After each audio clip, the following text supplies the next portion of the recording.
네, 성도 여러분 안녕하십니까? 네,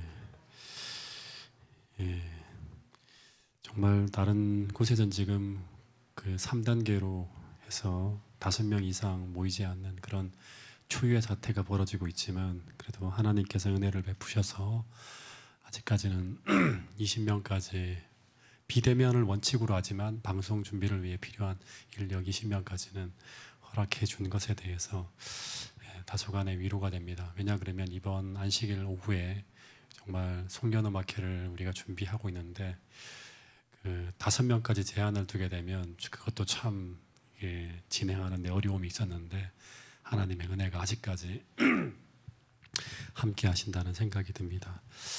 빨리 상황이 좀 종식됐으면 좋겠는데 이 백신이 공급되어져야지만 코로나가 이제 끝이 납니다. 그래서 이게 빨리 미국에서는 지금 맞고 있다고 합니다. 우리나라도 빨리 그 백신이 들어와서 그 사람들이 이제 코로나로 인한 두려움으로 인해서 벌어지는 이런 어려움들이 속히 종식될 수 있기를 바라겠습니다. 우리가 출애굽기 6장 14절부터 27절까지 이제 모세와 아론의 족보 이야기를 하다가 우리가 지난 시간 좀 중간에 멈췄는데 출애굽기 6장 26절부터 27절에 보면 이런 말씀이 있습니다. 자, 같이 한번 읽어볼까요? 시작. 이스라엘 자손을 그들의 군대대로 애굽 땅에서 인도하라 하신 여호와의 명령을 받은 자는 이 아론과 모세요. 애굽 왕 바로에게 이스라엘 자손을 애굽에서 내보내라 말한 사람도 이 모세와 아론이었더라. 네, 26절에 보면 이제 그 족보의 끝에 이름의 순서가 처음에는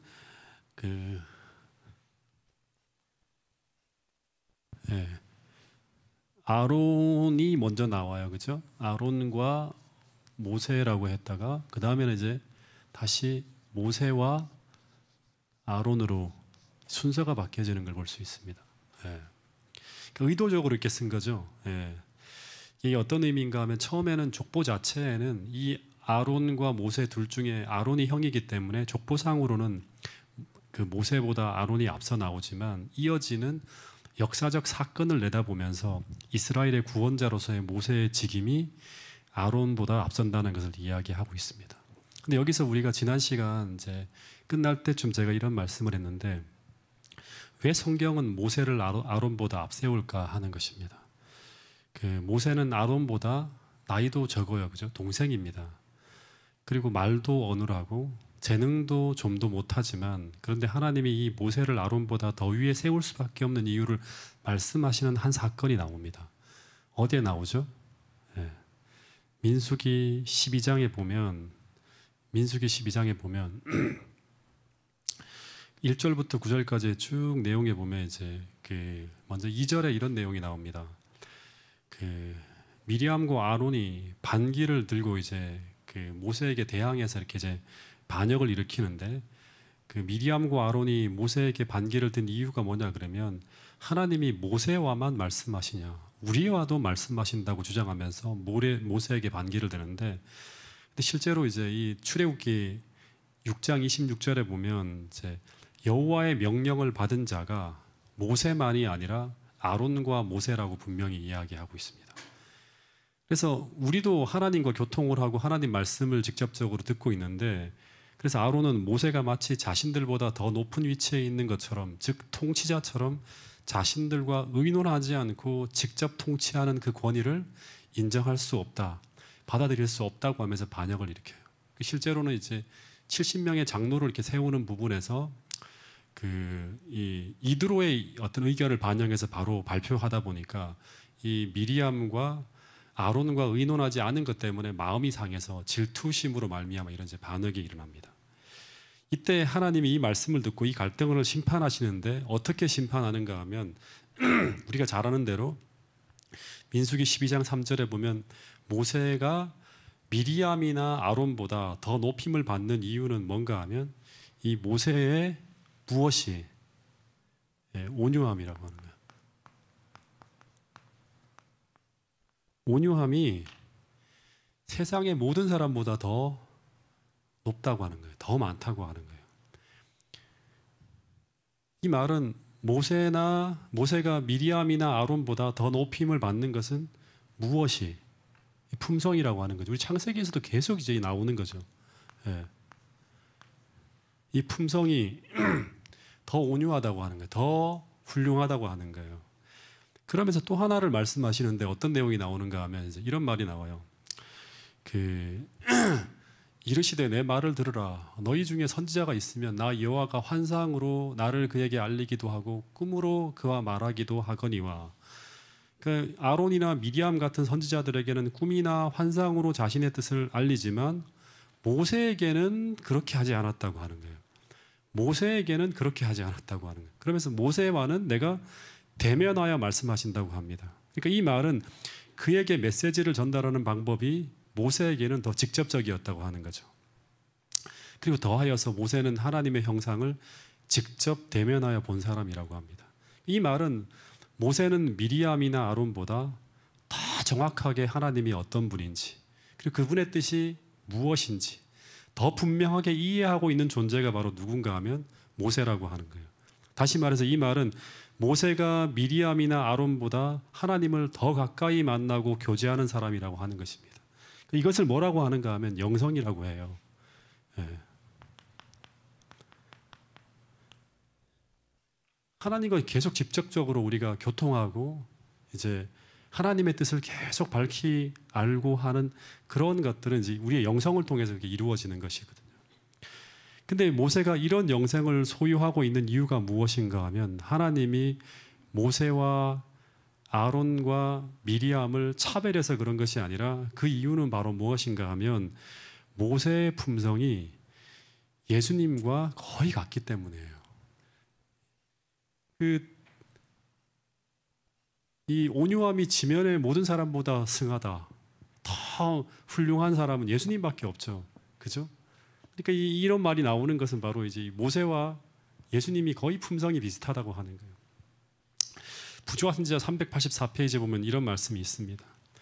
모세는 그들의 비난을 불평 없이 침묵으로 참았다. 모세가 백성들의 불신과 불평, 그의 변함없는 조력자가 되어야 할 사람들의 교만과 시기에 대하여 참을 수 있는 준비를 갖춘 것은 미디안에서의 수고와 기다리는 세월 동안에 얻은 경험, 곧 그곳에서 개발한 겸손과 인내 정신이었다. 모세는 온유함이 지면의 모든 사람보다 승하였다. 근데 이것이 바로 이것이 그로 하여금 다른 모든 사람들 위해 뛰어나게 하나님의 지혜와 지도를 받게 한 이유였다라고 하는 거예요. 네, 정말 중요한 말씀이죠. 그리고 시편 25편 9절에서는 그런 겸손하고 온유한 자를 하나님은 늘 공의로 지도하신다고 하는 거예요. 가르친다고 하는 얘기가 나와요. 그래서 하나님은 능력이 더 탁월한 아론보다 품성과 영성이 더 탁월한 모세를 앞세워서 출애굽의 역사를 이루어 가신 이유는 바로 이런 이유 때문이라고 하는 거예요. 여러분, 그래서 오늘 우리도 자꾸 생각해야 될 게 뭔가 하면 내가 정말 하나님과 더 가까이 교제하고 교통하는 사람이 되기 위해서 날마다 그 하나님과 교제하는 부분에서 더 많은 신경을 써야 되고, 또 하나는 뭔가 하면 그렇게 하나님께서 우리를 지도하고 가르치시기 위해서는 어떻게 되어야 된다? 우리의 품성이, 우리의 마음이 더 온유하고 겸손해져야 된다고 하는 거예요. 그런 사람들을 하나님은 모세처럼 계속 가까이 지도하시고 가르친다고 하는 거예요. 그리고 28절부터 30절에 자, 다시금 족보가 끝나고 난 다음에 다시금 앞에 있었던 얘기가 반복돼 나와요. 한번 읽어보겠습니다. 출애굽기 6장 28절부터 30절 말씀입니다. 시작.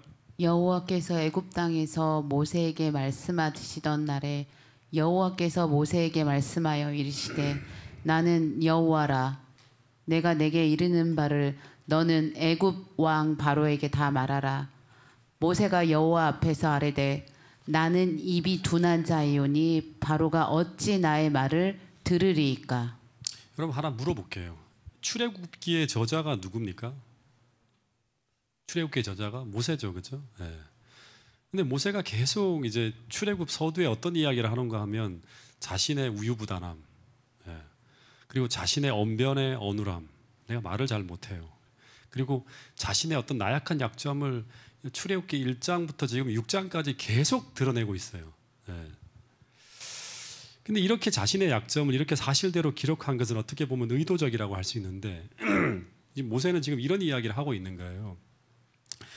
이 출애굽기와 신명기에 걸친 자신의 모든 위대한 행적을 읽게 되는 독자들에게 그 엄청난 일이 벌어지잖아요, 그죠? 어마어마한 일들이 벌어지는데, 근데 그런 엄청난 일이 벌어지게 된 것은 철저하게 자신의 능력에서 나오는 것이 아니라 나는 말도 어눌하고 우유부단하고 부족하고 이런 모자란 사람이지만 그러나 처음부터 끝까지 하나님의 능력이, 하나님의 은혜가 자신을 붙들어주는 그런 가운데서 이런 위대한 역사가 이루어졌다는 것을 강조하려고 출애굽기 저자인 모세가 이렇게 서두에 간증적 의도를 가지고 굳이 안 적어도 될 내용들을 아주 자세하게 적고 있었다고 하는 것입니다. 저는 이 모습을 보면서 이 품성과 영성이 거의 이 모세의 수준까지는 안 갔지만 그래도 굉장히 위대했던 신약의 바울의 모습을 계속 생각해 보게 되었어요. 바울도 신약에서 엄청난 하나님의 역사를 이루었지만 그는 계속 바울 서신이라든가 이런 이야기, 자전적인 이야기를 통해서 갈라디아서 같은 경우 보면 자신의 연약함을 계속 진술합니다. 자신이 얼마나 나쁜 사람이었고 얼마나 무시무시한 사람이었고 잔인한 사람이었고 그래서 죄인의 괴수라고, 그래서 내가 아니라 나를 통해서 이런 엄청난 역사를 이루시는 하나님을 보라고 계속 강조하고 있는 거예요. 여러분, 이게 성경의 저자들의 하나의 일관된 모습이라고 하는 것입니다. 어쨌든 이 출애굽기 6장 28절부터 30절에 보면 모세는 또다시 나의 입술로는 바로 앞에 서기가 참 두렵습니다. 이렇게 하나님의 능력으로 갖추어지지 않은 내 입술로는 좀 어렵습니다라는 이야기를 하는데, 근데 하나님께서 출애굽기 7장 1절에서 이런 말씀을 하셨다고 했죠. 한번 읽어보겠습니다. 7장 1절 2절입니다. 시작. 여호와께서 모세에게 이르시되 볼지어다 내가 너를 바로에게 신같이 되게 하였은즉 내 형 아론은 내 대언자가 되리니 내가 내게 명령한 바를 너는 내 형 아론에게 말하고 그는 바로에게 말하여 그에게 이스라엘 자손을 그 땅에서 내보내게 할지니라. 예, 이 말은 하나님께서 이제 이런 말씀을 하시는 거예요. 모세야, 걱정하지 마. 예. 내가 너를, 네 입술이 그렇게 둔하다고 해서 걱정하지 마. 내가 너를 바로에게 어떤 존재를 만들어 버릴 건가 하면 신과 같은 존재로 만든다는 거예요. 예. 다시 말하면 바로가 너를 통해서 나타나는 능력을 보고 너를 두려워하게 되는 그런 존재가 되게 할 거라고 이제 약속하고 있는 거예요. 여러분, 저는 이 출애굽기를 읽으면서 이제 지금 1장부터 시작해서 지금 7장까지 쭉 읽고 있는데, 그 옛날에 제가 그 동작에서는 잘 보지 못했던 하나의 어떤 그런 이제 그 부분들을 제가 보기 시작했어요. 하나님의 품성이 너무나 자상하다는 생각을 참 많이 하게 됩니다. 예. 여기 보면 이제 처음에 출애굽기 3장에서 보면 하나님이 모세에게 이제 가라고 얘기해죠. 그랬더니 모세가 내가 누구이기에 바로에게 갑니다 하면 전 못 갑니다 하는 얘기를 해요. 첫 번째. 하나님이 이런 모세 이야기에 대해서 어떻게 반응하고 계시는가 하면 내가 반드시 너와 함께 있을 거야 라는 이야기를 합니다. 그랬더니 모세가 또 가만히 생각해 보니까 자신이 말주변이 없어서 못 가겠다고 또 거절을 합니다. 그랬더니 하나님이 하시는 말씀이 누가 입을 지었느냐, 내가 내 입과 함께 있어 할 말을 가르칠 것이다 라는 얘기를 해요. 그랬더니 모세가 또다시 하는 말이 하나님 보낼 만한 자를 보내소서, 내 혼자는 도저히 못 갑니다 라고 이제 막 또 뒤돌아서려고 하는 거예요. 그랬더니 하나님이 모세에게 이런 말을 합니다. 그러면 너가 정 두렵다면 말 잘하는 아론을 한번 붙여줄게 그러는 거예요. 그랬더니 모세가 뭐라고 하는가 하면 알겠습니다 하는 게 아니라 아론만 가지고는 안 됩니다. 바로가 너무 두려워요 하는 거예요.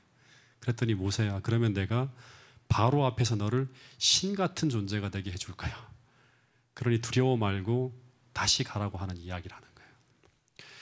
여러분, 하나님은 모세에게 이렇게까지 그의 연약함을 배려하며 이토록 세심하게 자상하게 모세를 인도하고 있는 모습을 우리가 보게 됩니다. 마찬가지로 하나님이 주신 사명 앞에서 우리가 두려워 떨고 있는 사람들이 많죠. 내가 감당할 만한 능력도 안 되고 여러 가지 부족한 결함과 결점들을 계속 보게 돼요. 그죠? 그럴 때마다 하나님은 모세를 인도하신 것처럼 동일하게 동일한 모습으로 이렇게 세심하게 우리를 도우시고 있다고 하는 것을 꼭 기억할 수 있게 되기를 간절히 바라겠습니다. 하나부터 열 때까지 우리가 구하고 하나님께 끝까지 구할 때마다 하나님은 다 하나하나 갖추어서 우리로 하여금 그 사역이 성공할 수 있도록 부르신 자가 반드시 그 일을 그 사람을 통해 이루실 수 있도록 우리를 돕는 분이 바로 하나님이라고 하시는 사실이에요.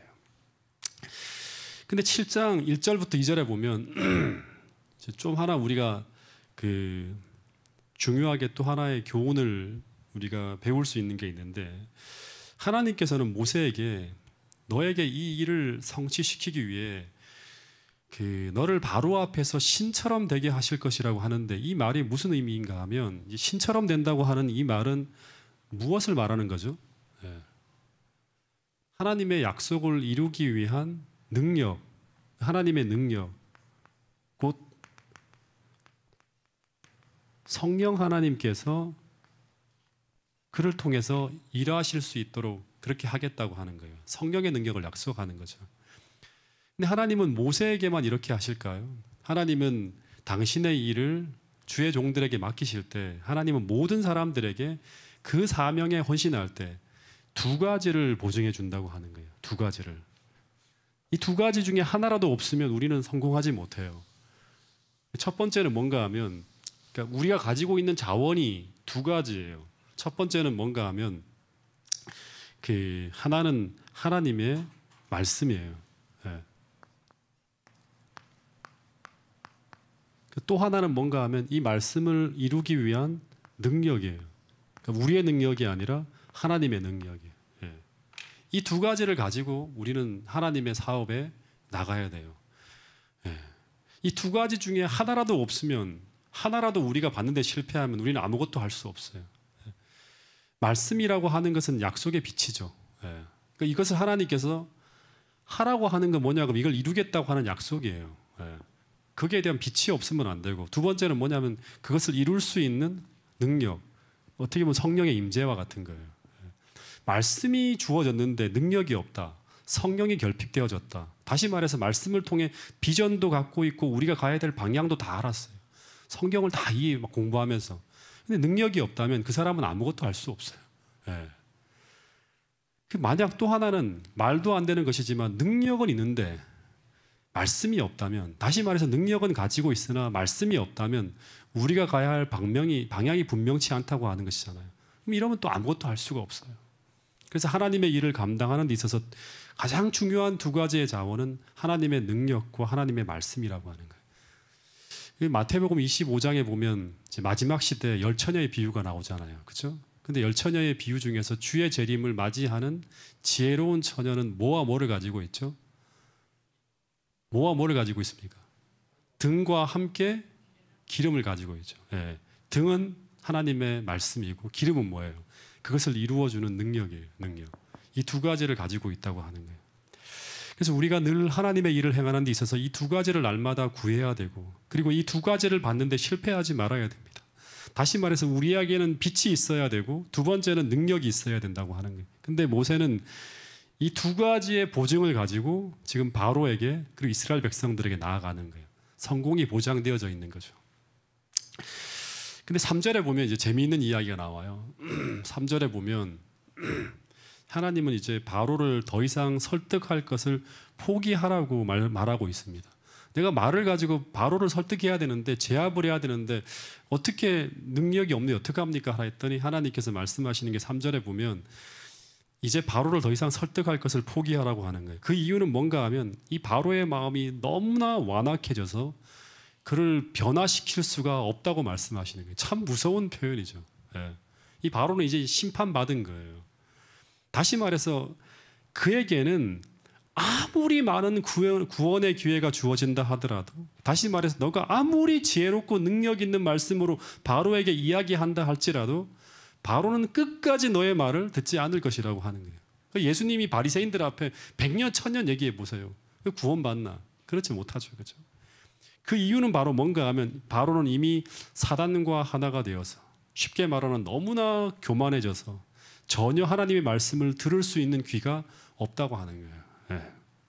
그래서 하나님은 이제 바로에게 단도직입적으로 명령해서 이제 뭐를 선포하는가 하면 지난번에도 말한 것처럼 이제 전쟁을 선포한다고 하는 거예요. 전쟁을 통해서 이스라엘 백성들을 구원하실 계획을 가지셨다고 하는 내용이 이제 그 뒤에부터 이제 쭉 나오는 거예요. 그래서 이스라엘 백성들은 이제 하나님을 거부하고 반대하는 이 바로를 이제 설득과 조정을 통해서 이제 출애굽을 하는 게 아니라 전쟁을 통해서 탈출을 해야 돼요. 그래서 하나님이 이제 모세와 이스라엘 백성들을 어떻게 표현하는가 하면 이제 이렇게 표현하고 있습니다. 이제 뭐라고 하는가 하면 자, 출애굽기 7장 3절부터 6절까지 한번 읽어보겠습니다. 시작. 내가 바로의 마음을 완악하게 하고 내 표징과 내 이적을 애굽 땅에서 많이 행할 것이나 바로가 너희 말을 듣지 아니할 터인즉 내가 내 손을 애굽에 뻗쳐 여러 큰 심판을 내리고 내 군대 내 백성 이스라엘 자손을 그 땅에서 인도하여 낼지라. 내가 내 손을 애굽 위에 펴서 이스라엘 자손을 그 땅에서 인도하여 낼 때야 애굽 사람이 나를 여호와인 줄 알리라 하시매 모세와 아론이 여호와께서 자기들에게 명령하신 대로 행하였더라. 예, 여기 보면 이제 하나님께서 이스라엘 백성들을 뭐라고 표현하는가 하면 이제 두 가지의 이야기가 나오죠. 뭐라고 말씀하셨죠? 예, 뭐라고 말씀하셨는가 하면 하나님의 백성이라고도 하시고 또 뭐라고 하시죠? 예, 내 군대라고, 나의 군대라고 하죠.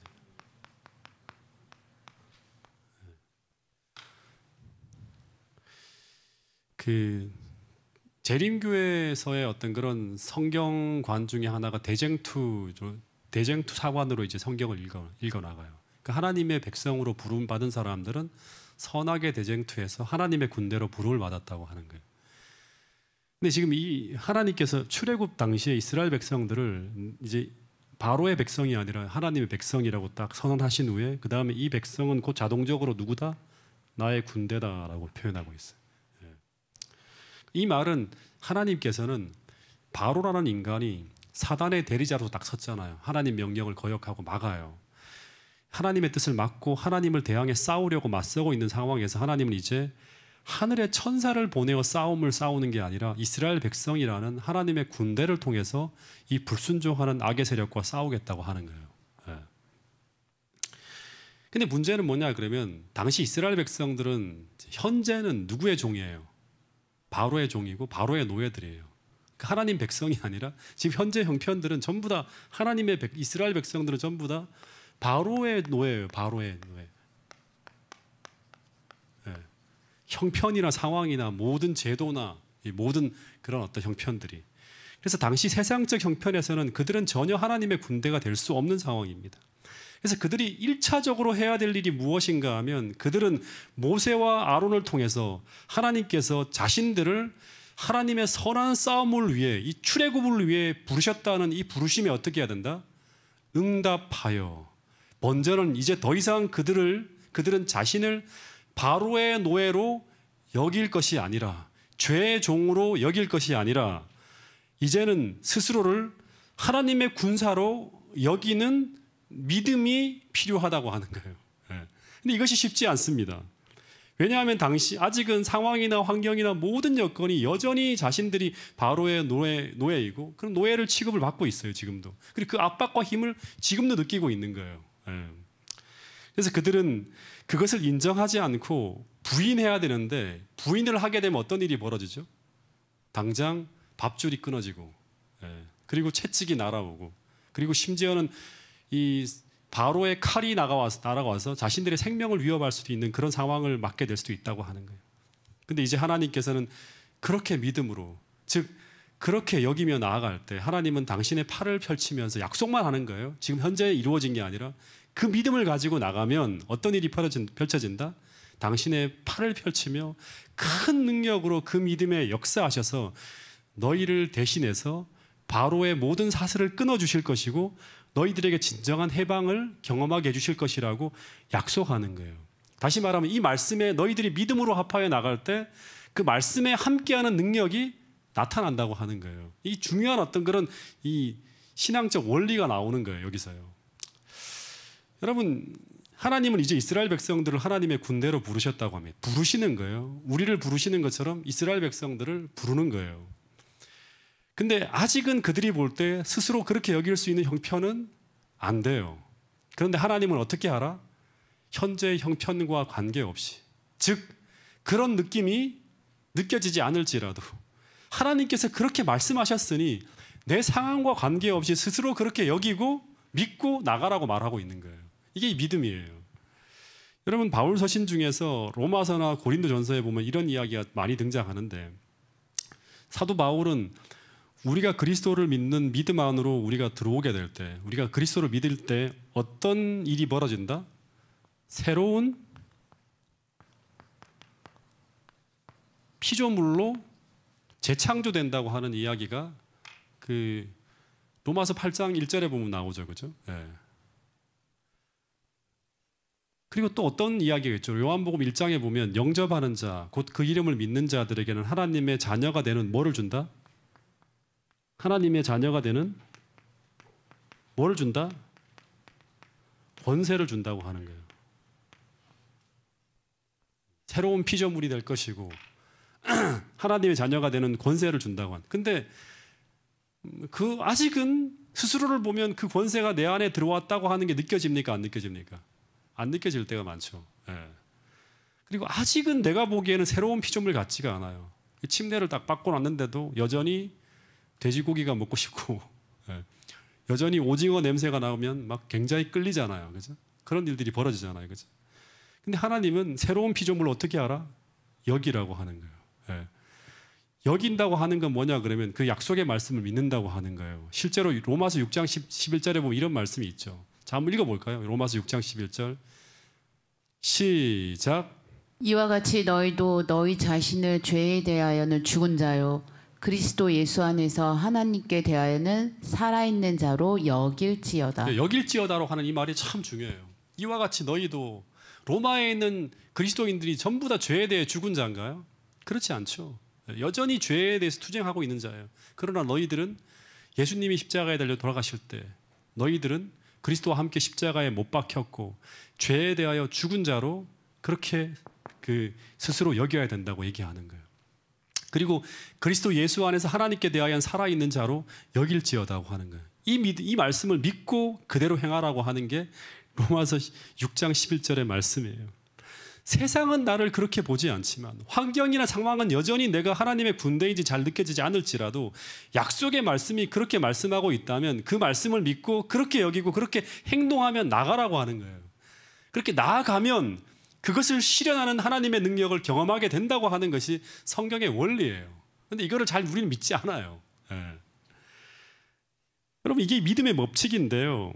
실제로 이제 주님께서 그 요한복음 5장에 보면 어떤 이야기가 나오죠? 실로암 묵가에서 38년 된 중풍병자가 나와요. 그 중풍병자를 고치실 때 주님께서 뭐라고 하죠?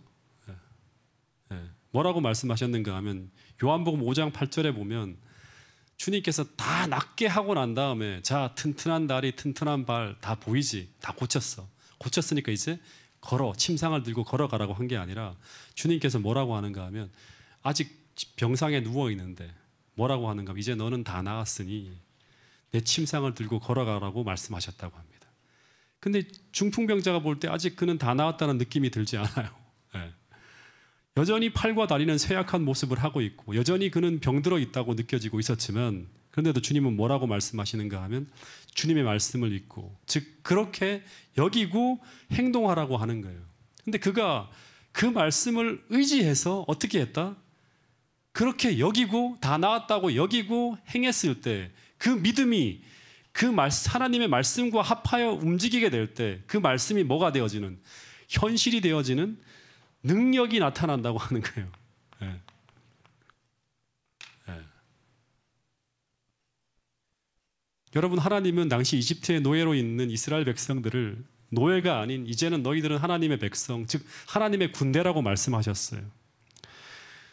그런데 그렇게 부르시는 그 하나님의 말씀을 믿고 그렇게 여기라고 말씀하고 있는 거예요.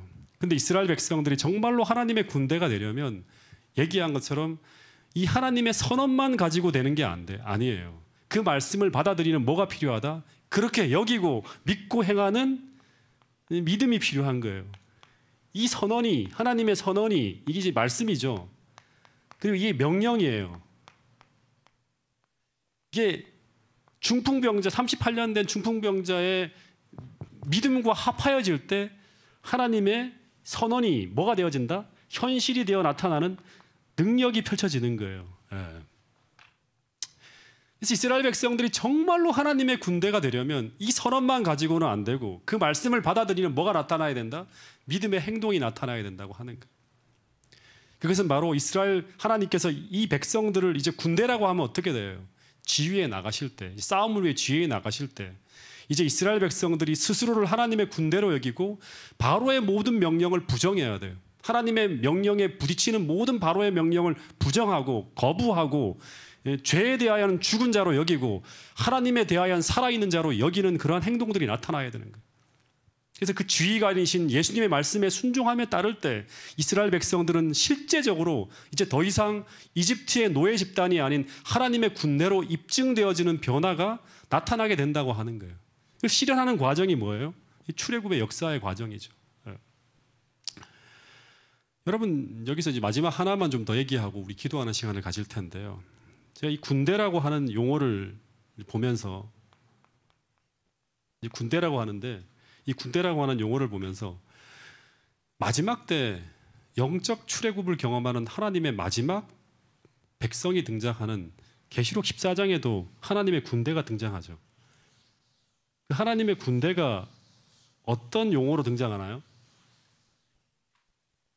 하나님은 출애굽 당시에도 하나님의 군대를 가지고 있었던 것처럼 마지막 계시록 14장에서도 영적 출애굽을 경험하는 하나님의 마지막 백성으로 등장하는 계시록 14장에 보면 하나님의 군대가 등장해요. 그 군대의 이름이 뭐예요? 군대 이름이 뭐예요? 잘 모르세요? 14만 4천이라고 하는 군대. 네.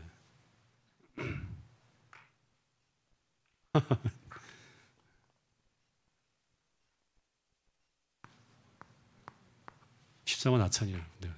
네. 여러분 이 14만 4천이라는 숫자는 어떻게 만들어지는지 아시죠?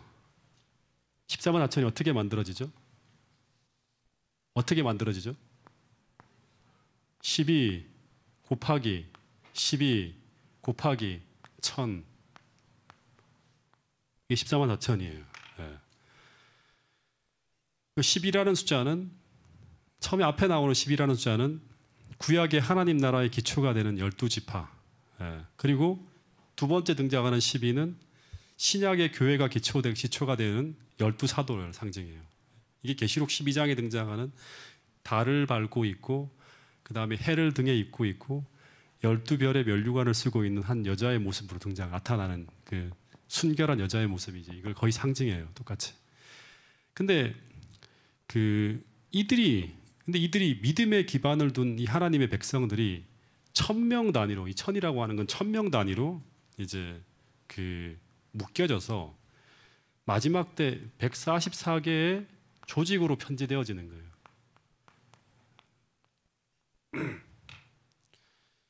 근데 고대 이스라엘 백성들은 이제 평시에는 농사를 짓고 일상생활을 하는 그런 이제 평범한 백성들인데요. 딱 전시가 되면, 전쟁이 터지면 전부 다 천부장이라고 하는 지휘관 아래서요 1000명 단위로 묶여진 군대로 다 편성이 되어집니다. 1000명 단위로 묶여진 군대로 편성되어져요. 그래서 14만 4천이라고 하는 숫자는 예수님의 재림 직전에 이제 마지막 최후의 전쟁이 뭐예요? 우리가 마지막에 예수님 재림하기 직전에 우리가 싸워야 되는 최후의 전쟁의 이름이 뭐예요? 아마겟돈 전쟁이죠. 그죠? 아마겟돈 전쟁이라고 하는 인류 최후의 전쟁을 앞두고 하나님은 뭐를 준비하고 있는가 하면 이 14만 4천이라고 하는 여호와의 군대를 준비하고 있다고 하는 게 계시록의 내용이에요. 우리는 그걸 위해 준비되어지고 있는 거예요. 실제로 7인의 이야기를 보면 그 7인을 통해서 뭐가 만들어지는가 하면 계시록 7장에 보면 14만 4천이라고 하는 하나님의 군대가 만들어지는 거예요. 근데 이 군대의 특징, 마지막 때 아마겟돈 전쟁에서 하나님의 군대로 싸워야 될 그 군대의 특징이 계시록 14장에 보면 이제 몇 가지 나오는데요. 그 다 공부하면 어려우니까 딱 두 가지만 보면 이런 얘기가 나옵니다. 자, 읽어볼까요? 14장 4절부터 5절. 시작. 이 사람들은 여자와 더불어 더럽히지 아니하고 순결한 자라. 어린 양이 어디로 인도하든지 따라가는 자며 사람 가운데서 속량함을 받아 처음 익은 열매로 하나님과 어린 양에게 속한 자들이니 그 입에 거짓말이 없고 흠이 없는 자들이더라. 예. 이 특징이 14장 4절부터 5절에 보면 첫 번째 그들의 입술에는 거짓말이 없어요. 예. 그리고 또 하나는 뭔가 하면 이들은 순결한 자라고 하는데 여자로 더불어 더럽히지 아니하고 순결한 자라고 하는데 이 순결한 자라고 하는 이 말은 정절이 있는 자라고 표현되어지기도 하죠. 정절이 있는 자라고. 예. 그러니까 오직 예수님만을 너무너무 사랑하는 사람이에요. 그분에게만 오직 나의 사랑과 마음을 드리고자 하는 그런 마음으로 아주 진짜 그 사랑이 불타오르는 사람들이. 예. 그렇기 때문에 거짓말도 없어요. 그 입에. 이 말은 뭐냐 그러면 거짓말이 없고 정절이 있는 자라고 하면 이 세상에서 구별되어진 거룩한 물이라고 하는 거예요. 거룩한 물이에요. 이 사람들. 세상과 똑같은 모습이 나타나는 게 아니라 다른 모습이 나타나는 거예요. 그래서 하나님의 군대는요. 교회에 모이더라도 나중에 한 무리가 된다 하더라도 단순히 인간의 설교를 듣기 위해 모이지 않습니다. 인간의 설교를 듣기 위해 모이지 않아요. 여호와의 군대는 하나님의 군대는 언제나 그 모임 가운데서 말씀하시는 하나님의 음성을 듣기 위해 모입니다. 하나님의 음성을 듣기 위해서.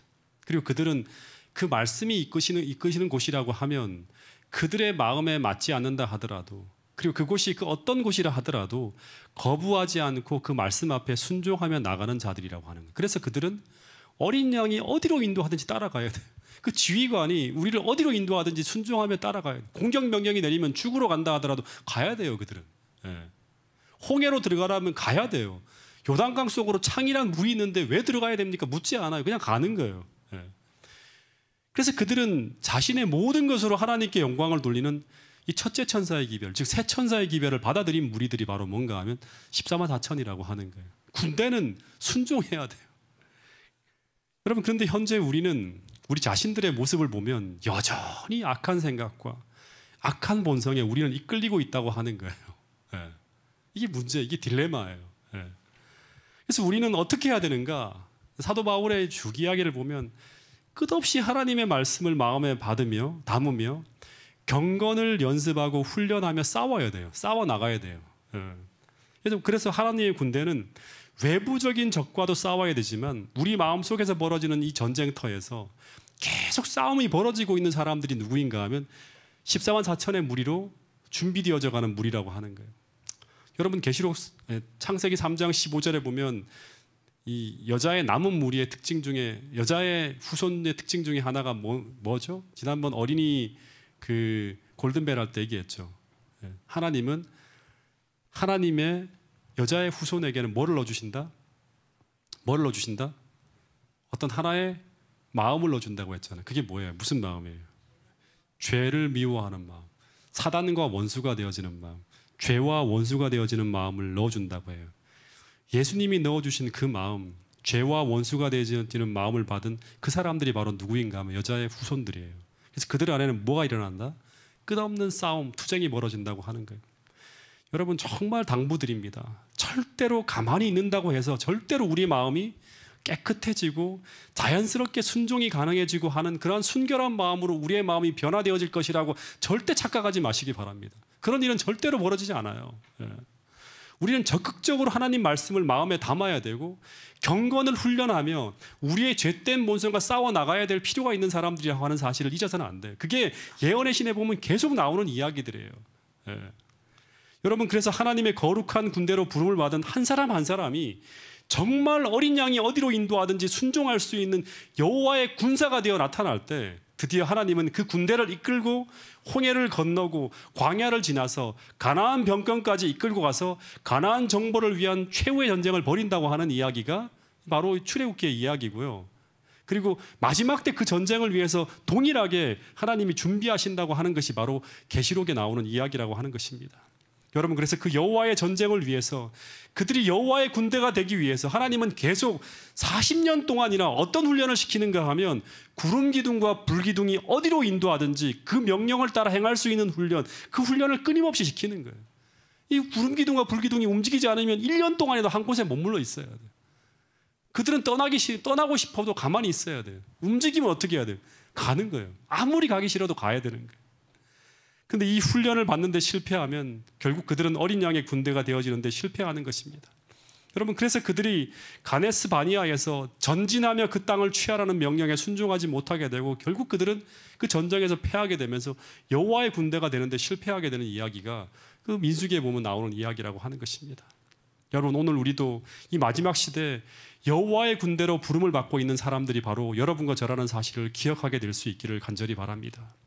여러분, 그런데 오늘 하루를 돌이켜 생각해 보면서 우리는 날마다 말씀하시는 그 하나님의 음성에, 또 우리를 인도하시는 그 구름 기둥과 불 기둥 같은 그 하나님의 말씀에 어떻게 반응하며 살아가는지 여러분 스스로를 생각하며 또 여러분 스스로를 한번 돌아보는 그런 시간이 될 수 있기를 간절히 바라겠습니다. 다 같이 오늘 주신 말씀을 생각하면서 잠시 기도하는 시간을 좀 갖도록 하겠습니다. 먼저 주신 말씀을 생각하는 그러한 시간을 가지면서 자신을 돌아보는 시간을 가지고요. 또 하나는 지금 이 코로나19가 지금 굉장히 그 무서운 그러한 어떤 그 모습으로 지금 번져가고 있는데 성도들의 안전과 그리고 또 교회를 나오지 못하는 많은 분들이 그 신앙이 흐트러지지 않을 수 있도록 여러분 성도들의 안전과 또 성도들의 신앙을 위해서 기도해 주시길 바라겠습니다. 두 번째 기도 제목은 편찮으신 분들을 위해서 계속 기도해 주시고요. 세 번째는 이번 안식일 날 우리 송년음악회를 준비하고 있습니다.